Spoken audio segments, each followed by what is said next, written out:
Dapat inusuisa mo kasi kapatid ka rin. Sabi ni Tito Hari, sabi niya ng dada ko, malalasing mo siya kasi mag-work. Sabi din niya, ayaw ko malalasing ako nito. Ay, sa likod mo. Ay, mabitawan, wala na. Oh, hello ko. Kadiri. Ibigay mo na yan. Ayaw niya daw. Sabi pa niya, Wala na. malalasing ako nito. Nakadalawa sa buti. Binis nyo naman ako. Ayaw daw niya nito. Oo. Huwag ka mag-anak. Pwede naman sila mag-alak. Hindi, pwede. Kuha mo kung basta. Sabihin mo kay Daddy Frankie. Mag-umas. Dagdagan natin. Ayun o, alcohol. Hindi ba sila na alcohol? Ibalik mo muna yan doon. Ha? Makinig ka muna kasi. Masaya na sa isang daan. O, isang Anak. Anak! no? O, ito. O, dagdag. O, 300 na. Para ito. Ay, nako. Para pag sumunta kami dito. Anak ko! No? O, ayan. Ay, dami. No? Okay? Ha? Sabi lang kasi niya, ano, O. O. O, ito na naman. hindi ako pwede mag-anak. Matastas na yung kawayan. Pwede mag-anak kayo. Bawal. Pag-iwis ako dun bawal mag-anak. O, yun ha. O, dalawa na kayo. O, tagdagan pa rin. O. Ito lagi. O, sige na na eh. Para may pambiling bigas. Ha? Tanggalin mo na. Tanggalin mo na. Ibalot yung ganun. Patay na yan. Nandito sa akin yung dugo. May dugo pala siya gano'n. Patay na. Ito, damputin mo. Isapin mo yan. Dahil may dugo. Patay na yan. Ikaw nga tayo, paano ba? Sige, ano ko lang sa'yo. I-double mo yun. Tama yung double ko. O, yan. Sige. Kasi tabon mo sa kanya. Bumit na yan natapos na Sige yan. na, itabon mo diretso. Pag gano'n? O, sige. Tabon mo. Sabon ko? Sige, abay na kami dito bukas Hoy. ng umaga. Mga kababayan, Kasi mabaho. maraming salamat. Abangan nyo po. Sige. O, tapon mo. Ang saan kaya sila nagpunta? Wala.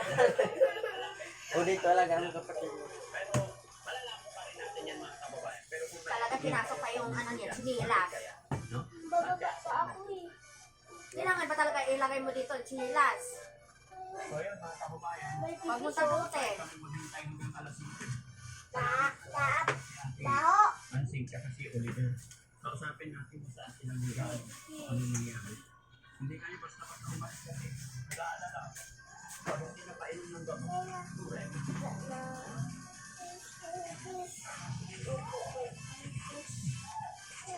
Kaya Seng, mabuti nahintay namin ikaw. Nag-aalala kami sa gamot eh. Oo. Saan ba kasi kayo galing? Pina-check up mo po tayo. Gusto lang kitang makausap. Ha? Siya ba yung Pina-check nagpunta up. si Dada? Saan pina-check up po? Opo ka muna. Ah, sa rito na. Okay. Eh, paano yun? Oo. Oh, lapit ka dito. Paano po? Hindi ko na natin. Oo, tapos? Ano nangyari? Wala po, kinausap lang. May check-up naman na pala. Oo. Yun pa rin po. Ibis? Ano sabi nila sa iyo? Yun nga po, napapacheck up ulit. Kukunin nila dito. Huwag kang makulit dyan para edikaran ng ibis. Kanina umaga. Kinuha ka yung tika. Oo, tapos? Tapos, doon po sa may dagdag. Oo. Medyo naman. Parang wala dito. Tinanong lang dito. Kasi sinabi ko, nasi-check up na po siya sa Mandaluyong. Oo. Oo. Yun naman po, nagpatuloy. May buwan na. Pinakita ko yung ano pa rin. Wala naman na silang ano. Parang tingin lang lang din. Ano oras kayo man? Alas 6 at Alas 6 ng umaga. Okay. At least so may gamot na, ibig sabihin. wala naman pang binigay. Kasi Paano ko check up doon? tingnan mo na ang mga ilang bagay, mga bagay-bagay. Tapos sinabi ko rin po na may gamot po siya. Nandun po kay Daddy Frankie. Ihatid po ngayong araw na po. Oo.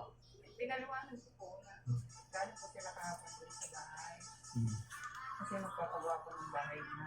Magpa-uwi na po ay nakapag-uwi. Kaya sabi ko ni Daddy Frankie, kinabukasan po yatid na yung tapos din.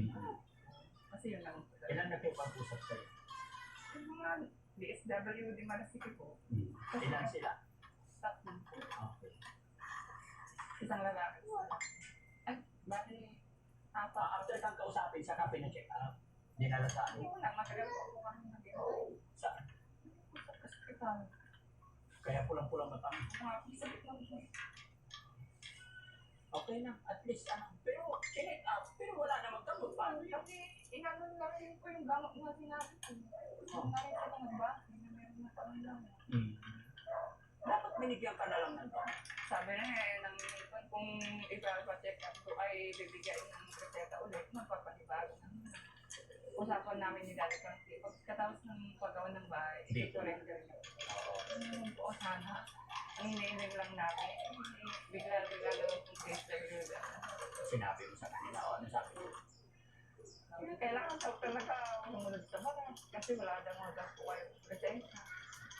Wala kayong panunod. Ano ba yung ginagawa? Ingin Sabi na ko po nga, yung talikuan. yun po ang pantaw na ininuwi ko ni Daddy Frankie. Nalikuan, natagaan, tinakain. So yun sana pagkain na. Natalag-talag sa sana, puluan.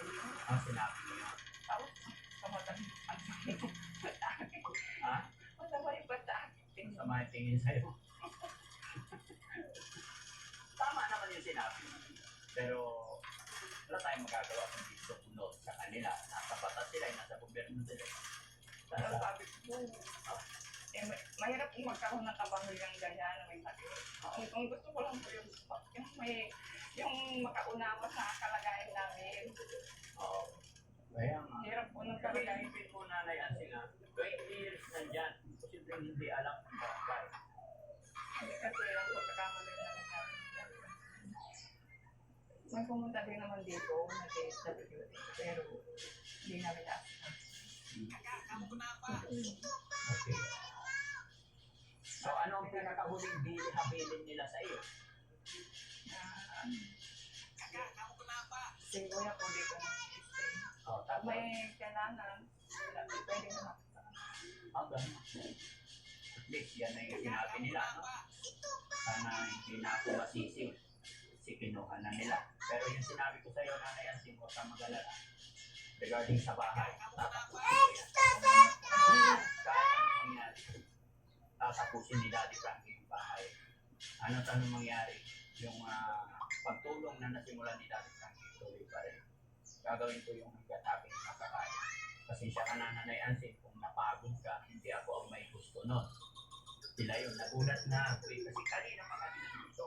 Tapos nadatnan namin si Kuya JD, sabi niya wala sila. Kinuha ng patrol.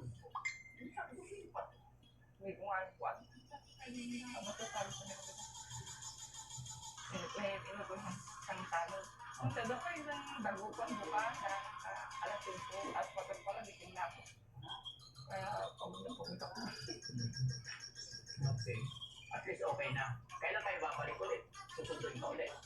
Hindi, sinabi ko naman po, paano po sinulungan kami ulit ni Daddy Frankie na doon pag nagpa-check up. Maganda kung ba, pero kung ano man ang kailangan mo, pwede na sabi ko. Nakapagod.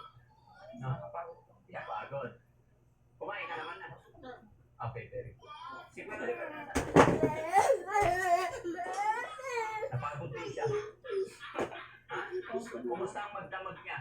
Sabagay, hindi mo pa Wala po siyang sakit. Ha? Wala po siyang sakit. Oo. Pare, ano? Oh, dapat kasi, pina-check up mo. Nag-request ka na ng